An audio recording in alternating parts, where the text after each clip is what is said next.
श्री गणेशाय नमः। आज मार्गशीर्ष मास की कृष्ण पक्ष की चतुर्थी है। मार्गशीर्ष मास की कृष्ण पक्ष की चतुर्थी के दिन संकष्टी चतुर्थी का व्रत रखा जाता है। इस दिन गणेश जी की कथा सुननी चाहिए, साथ ही चौथ माता की भी कथा सुननी चाहिए। इससे सभी प्रकार की मनोकामनाएं पूर्ण होती हैं। तो आइए सुनते हैं चौथ माता की कहानी। एक नगर में एक सेठ सेठानी रहते थे। उनके एक बेटा व बहू थे।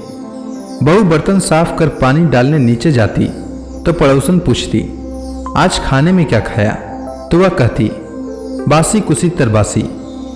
एक दिन जब वह बर्तन साफ कर पानी फेंकने गई तो प्रतिदिन की तरह पड़ोसन ने पूछा, आज खाने में क्या खाया? तो उसने प्रतिदिन की तरह उत्तर दिया, बासी कुसी तरबासी। उस दिन सेठ के बेटे ने उसकी बात सुन ली और मन ही मन सोचने लगा, अभी तो यह गर्मा गर्म भोजन करके आई है, फिर ये पड़ोसन को बासी क्यों बता रही है। दूसरे दिन उसने अपनी मां से कहकर खीर खांड का भोजन बनवाया। मां, बेटा और बहू ने साथ बैठकर प्रसन्नता से भोजन किया।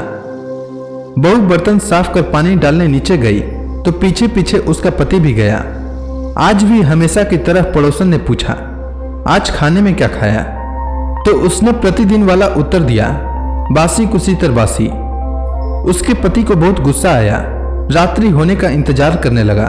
जब रात्रि में पत्नी कमरे में आई तो हाथ पकड़कर बोला, मेरे सामने खीर खांड के भोजन करके आई है, फिर पड़ोसन को बासी भोजन क्यों बताया?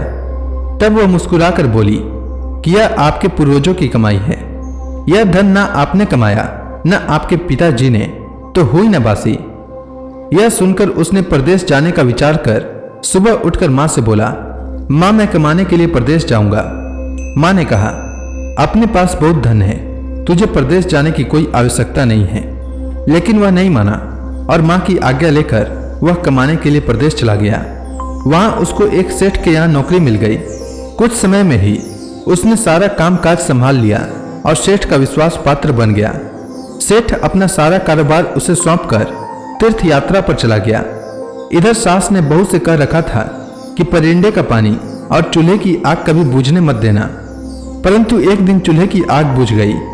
बहू पड़ोसन के घर अग्नि लेने गई। उसने देखा कि पड़ोस की औरतें चौथ माता की पूजा कर रही थीं। उसने पूछा, आप यह किस माता का पूजन कर रही हैं और इस पूजा को करने से क्या फल मिलता है? तब पड़ोसन ने कहा, यह चौथ माता का व्रत है। इस व्रत को करने से स्त्रियों को अखंड सौभाग्य, उत्तम रूप, सुख और गुणवान संतान तथा बिछड़े का मिलन होता है। तब उसने बताया, मेरे पति परदेश गए हैं, मैं भी चौथ माता का व्रत करना चाहती हूँ, पर मेरी सास मुझे घर से बाहर नहीं आने देती हैं, तो मुझे कैसे मालूम चलेगा कि चौथ का व्रत कब आया? तब पड़ोसन ने कहा, बहू, तुम रोजाना एक डिबिया में एक दाना गेहूं रखते जाना। जब 30 दाने हो जाएं, उस दिन चौथ माता का व्रत रख लेना और शाम को चौथ विनायक जी का पूजन कर चंद्रमा को अर्घ देकर फिर खाना खा लेना। साहूकार की बहू को पड़ोसन के कहे अनुसार व्रत करते हुए बहुत समय बीत गए। चौथ माता ने सोचा कि यदि इसकी नहीं सुनी तो मुझे मानेगा कौन। तब चौथ माता ने साहूकार के बेटे को स्वप्न में जाकर कहा कि साहू का बेटा सो रहा है या जाग रहा है।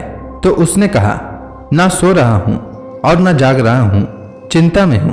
इस पर चौथ माता ने कहा, चिंता छोड़ और घर जाकर तेरे परिवार को संभाल। तब साहूकार के बेटे ने कहा, मेरा कारोबार बहुत फैला है। तब चौथ माता बोली, सुबह उठकर स्नान ध्यान से निवृत्त हो, दुकान जाकर चौथ माता का नाम लेकर घी का दीपक जलाकर बैठ जाना। जिसको लेना होगा वह ले जाएगा और जिसको देना होगा वह दे जाएगा।